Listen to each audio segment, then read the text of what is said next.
Hello, नमस्कार. गणेशोत्सवाच्या चौथ्या दिवशी आपल्या सगळ्यांचं, जयगुरुवासियांचं उत्साहपूर्ण वातावरणामध्ये आजच्या दिवशी मी सगळ्यांचं स्वागत करते.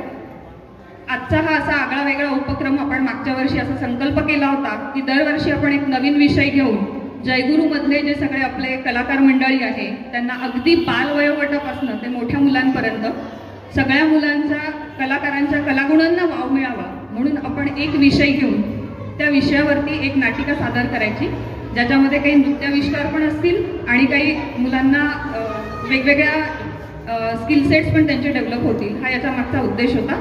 तर यावर्षीचा आपला विषय आहे शिवाजी महाराजांची शौर्यगाथा. मागील वर्षी आपण रामायणातल्या सगळ्या भूमिकांबद्दल एक उजाळा मिळावा या दृष्टीने आपण मागच्या वर्षी ती नाटिका सादर केली होती. यावर्षी आपण शिवाजी महाराजांची शौर्यगाथा. नाटकाला सुरुवात करण्यापूर्वी मी थोडक्यात आपल्याला सांगू इच्छिते. शिवाजी महाराज हे शौर्य, पराक्रम आणि स्वराज्य यांचे प्रतीक होते. त्यांच्या धाडसी निर्णयाने आणि अपार शौर्याने, धैर्याने अवघा महाराष्ट्रच नव्हे, अवघा भारतच नव्हे तर सबंध जगताला शिवाजी महाराजांनी प्रेरणा दिली.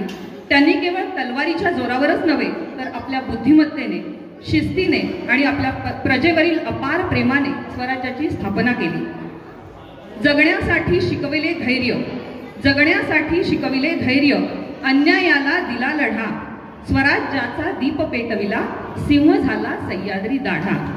महाराजांची लढाई ही केवळ मुघलांशी नव्हती तर अन्याय, अत्याचार आणि गुलामी विरुद्ध होती. प्रतिकूल परिस्थितीत सुद्धा शिवाजी महाराजांनी कधीच हार मानली नाही. म्हणूनही आज आपण त्यांना हिंदवी स्वराज्याचे संस्थापक आणि मराठी मनाचा राजा म्हणून शिवाजी महाराजांचा आपण गौरव करतो. चला तर मग आजच्या या नाटकाद्वारे आपण शिवाजी महाराजांच्या शौर्यगाथा अनुभवणार आहोत. मी सगळ्या बालकलाकारांचं कौतुक करते आणि कार्यक्रमातील जी पात्र असणार आहेत त्याची मी माहिती नाटकानंतर आपल्याला देऊ इच्छिते. सुरुवात करूया सॉंग.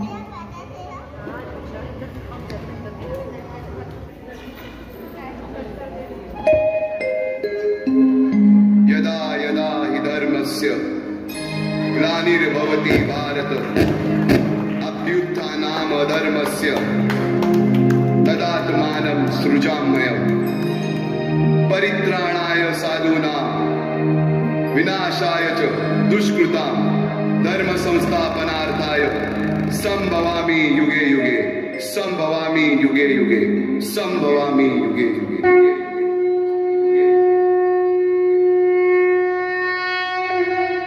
जेव्हा जेव्हा धर्मावर ग्लानी येईल, जेव्हा जेव्हा धर्म वाढेल, तेव्हा तेव्हा सज्जनांच्या रक्षणासाठी, दुष्टांच्या संहारासाठी, धर्माची स्थापना करण्यासाठी मी युगान युगे जन्म घेईन. अशीच काहीशी परिस्थिती जेव्हा या महाराष्ट्रात निर्माण झाली. 1-2 वर्ष, 350 वर्ष हा महाराष्ट्र अंधारात, आणि हाच अंधकार दूर करण्यासाठी एका युगपुरुषाने जन्म घेतला. याच युगपुरुषाच्या पराक्रमाची, सामर्थ्याची आणि स्वराज्य स्थापनेची लहानशी गाथा जयगुरु सोसायटी कलामंच आपल्या समोर सादर करीत आहे.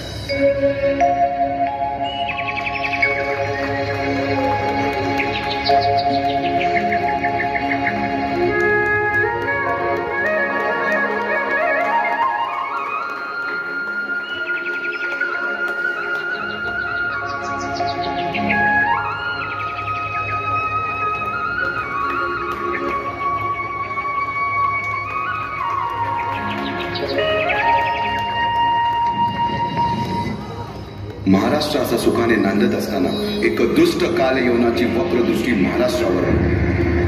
महाराष्ट्र परकीय स्वारांच्या टाचेखाली मरडला जातो. अपहरण, अपमान, जुलूम, जबरदस्ती, अन्याय, अत्याचार, मंदिरांची तोडफोड, स्त्रियांची, धनधान्यांची लुटालूट थांबत नव्हती. जेव्हा आपल्याच घरात गोठ्यातली गाय आणि घरातील माय असुरक्षित होते, तेव्हा घरातलाच अंधकार मनात घर करून बसतो. अशा वेळी साधू, संत, लहान, थोर, लेकी, बाळी अवघा महाराष्ट्र देवाला गाराणं घालतोय. अरे जेजुरीच्या खंडोबा, पंढरपूरच्या खंडोबा, तुळजापूरच्या भवानी आई, दारुगड, दारुगड आई, दारुगड.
सरते शेवटी देवानं गाराणं ऐकलंच.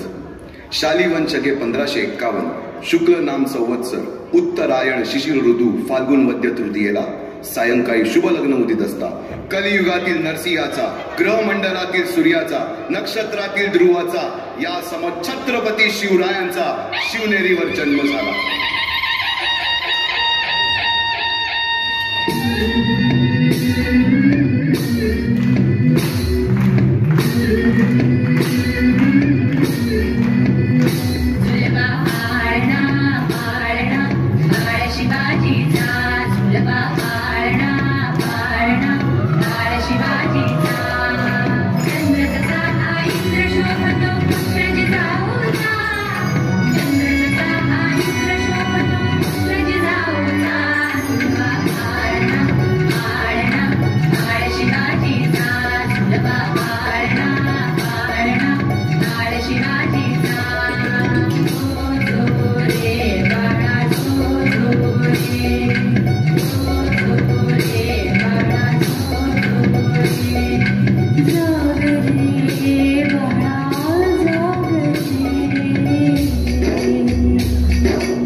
बालवयापासूनच शिवबांना माँसाहेब जिजाऊंनी रामायण महाभारतासारख्या गोष्टी सांगायला सुरुवात केली, ज्यामधून धर्म अधर्म, सत्य असत्य, न्याय अन्याय यातील फरक शिवबांना समजू लागला.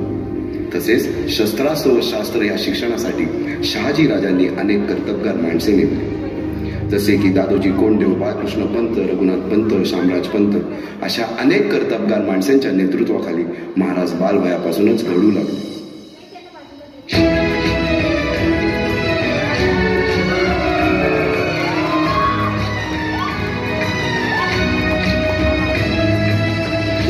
अर्जुन तूच केशव तू तुझा हो सारथी, तूच अर्जुन तूच केशव तू तुझा हो सारथी, करुणी मार गनिमावर दे भूमीस आहुती, करुणी मार गनिमावर दे भूमीस आहुती, तूच अर्जुन तूच केशव तू तुझा हो सारथी, करुणी मार गनिमावर दे भूमीस आहुती.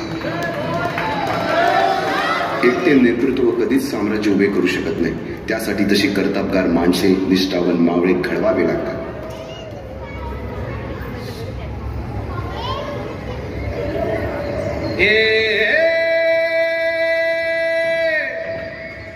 मावळ आम्ही, वादळ आम्ही,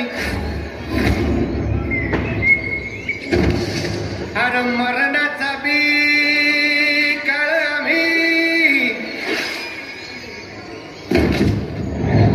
रणमस्तांची जात आमची, अरे भ्यात कुणाला धावतो र,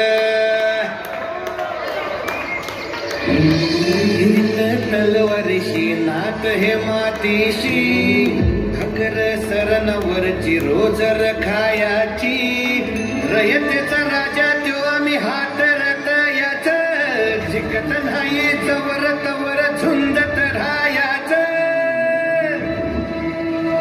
तुकडे तुकडे झाले तरी बी कणाकणानं झुजतो र.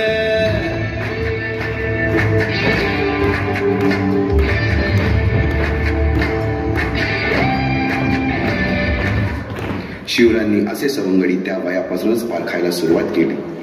तानाजी मालुसुरे, सूर्याजी मालुसुरे, यसाजी कंक, सूर्याजी काकडे, बाजी जेदे आणि अशा अनेक सवंगड्यासमोर शिवबांनी शपथ घेतली स्वराज्याची, शपथ घेतली स्वराज्याच्या बांधणीची.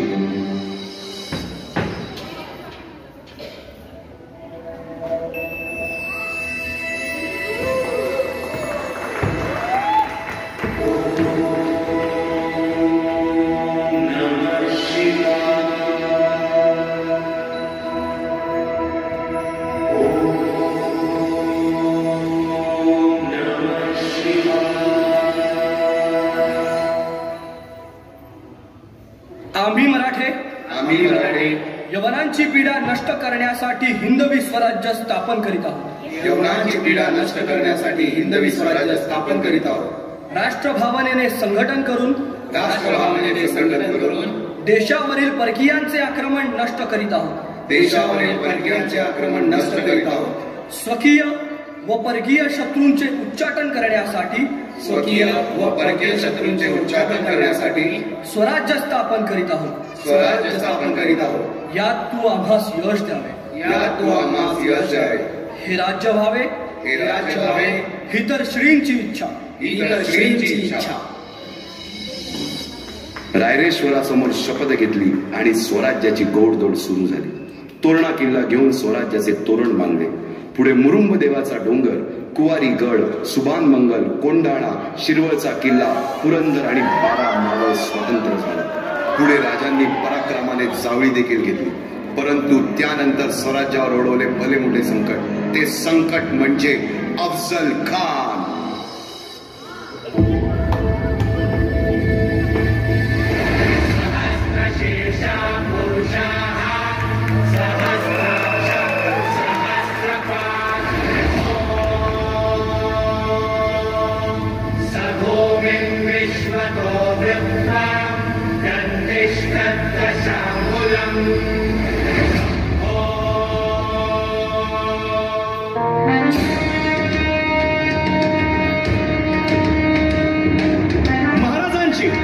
शिवाजी महाराजांची कीर्ती बेफाम होती. महाराजांची कीर्ती बेफाम, भल्या भाल्यांना फुटला घाम. याला कोण घालील यस्सेने दरबारी पुस्ती बेगम. बडी बेगम म्हणजे अली आदिल शहाची आई बर का. नजरेत तिच्या अंगार दरबार झाला गपगार. कुणी घेईना पुढाकार, साऱ्यांनीच मानली हार. इतक्यात अचानक एक सरदार उठला, बोलला शिवाजी को. पण त्यानं विडा उचलला. नवतेचं अफजल खाने, या नवतेचं अफजल खाने जिता जागता जन्मू सहिताने. कान तोरला छाती ठोकून शिवबाला टाकतो चिरडून.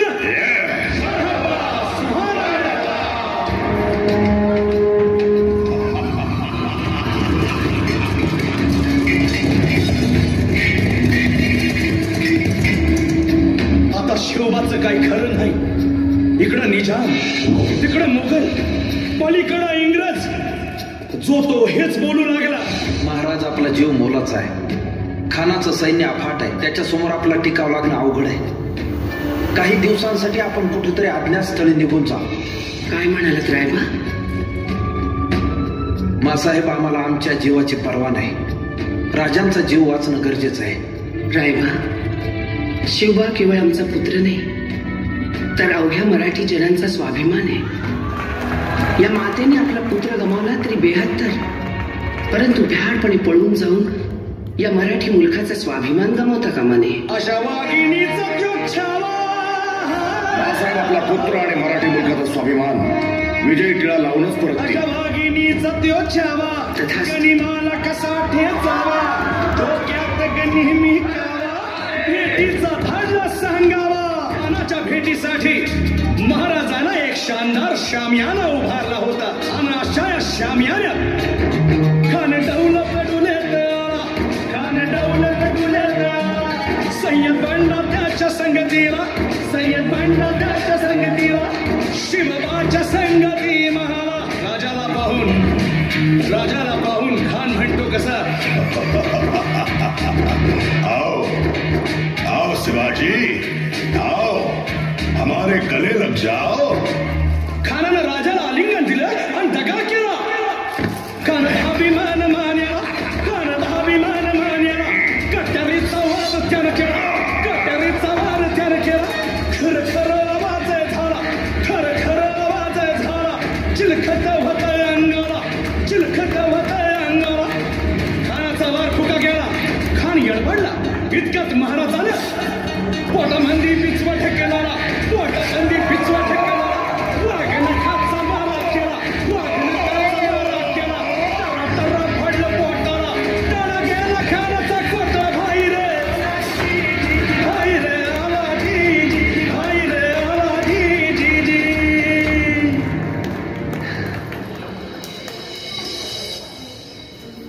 अफजल खानाच्या वधानंतर महाराजांनी स्वराज्यवाढीची मोहीमच हाती घेतली. पाहता पाहता पन्हाळ्यापर्यंतचा प्रदेश जिंकून घेतला. कोकणही ताब्यात घेतले. सर्वत्र फक्त विजयच विजय दिसू लागला. हिंदवी स्वराज्य वाढू लागले.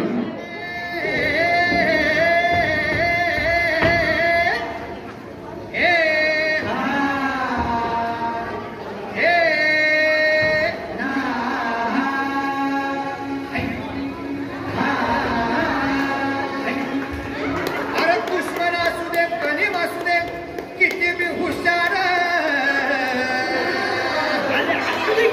अरे दुश्मन असू दे, गनीम असू दे, किती बी हुशार. शिवरायांच्या बुद्धियुक्तीचा लागत हंबार. हे लागत हंबार, लागत हंबार. हे शिवरायांच्या बुद्धियुक्तीचा लागत हंबार.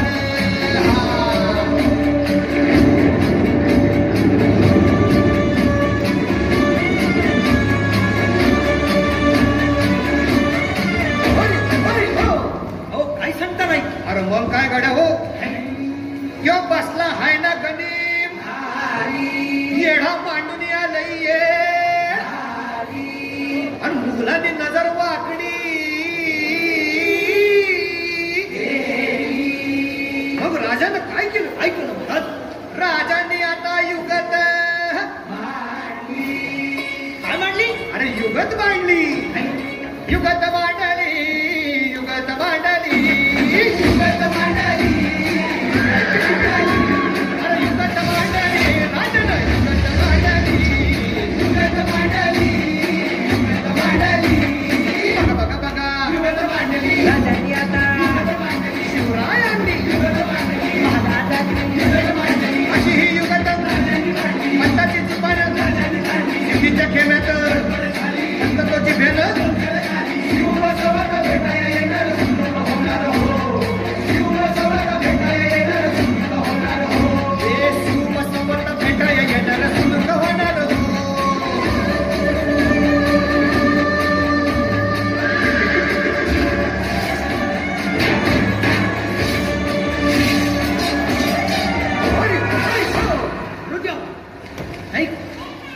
दिसू लागला. हिंदवी स्वराज्य वाढू लागले. अशा या वाढत्या हिंदवी स्वराज्यावरती संकटे येतच होती.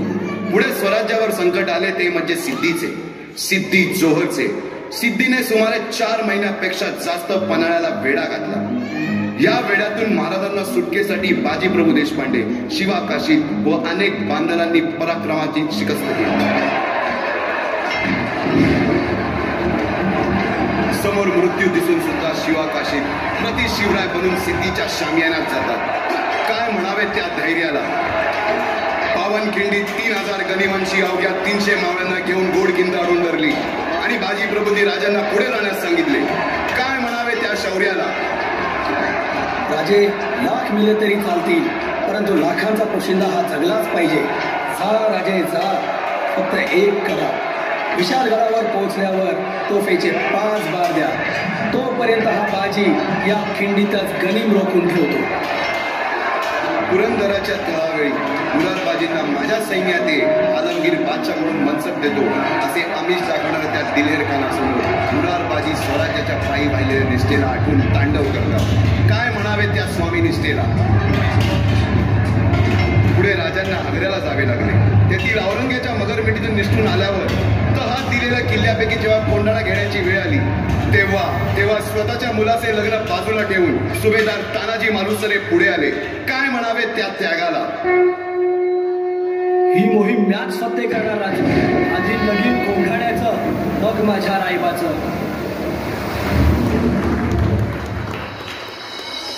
अशा या स्वराज्याच्या यज्ञकुंडात अनेक महावीरांनी शौर्याची, निष्ठेची, त्यागाची संविधा धारण करून आहुती घेतली. अशा कित्येक महावीरांनी पराक्रमाची पराकाष्ठा करत स्वराज्याचे एक एक दगड, चिऱ्या, पायऱ्या बसवल्या, घडवल्या.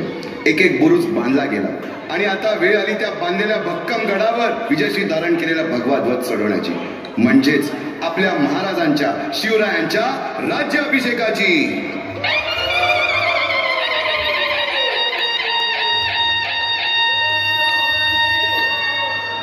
350 वर्षाच्या काळा रात्रीनंतर अरुणोदय झाला. भगवंतांनी दिलेला शब्द खरा झाला. हिंदवी स्वराज्य स्थापन करणारा, यवनांची पीडा नष्ट करणारा जाणता राजा राज्याभिषेकासाठी सज्ज झाला.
छत्रपती शिवाजी